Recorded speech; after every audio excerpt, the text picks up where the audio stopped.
Vamos a hacer barniz casero con diluyente de poliuretano, puede ser cualquier marca, en este caso tengo esta que es muy buena, y un frasco y poliestireno o telgopor o isopor, como lo conocen acá en el norte, ¿sí? Y comenzamos. Se derrite el telgopor, vamos a avanzar un poquito el video. Bueno, ahí logramos la consistencia adecuada para utilizarlo como barniz.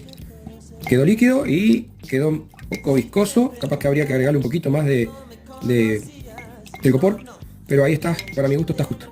Bueno, acá le estoy aplicando el barniz que hicimos casero a este móvil, ¿sí? A este colgante que también hice, lo pueden ver en otro video, ¿sí? La pintura que le hice a este móvil. Y bueno, espero que les guste y que sea de utilidad. Nos vemos en la próxima.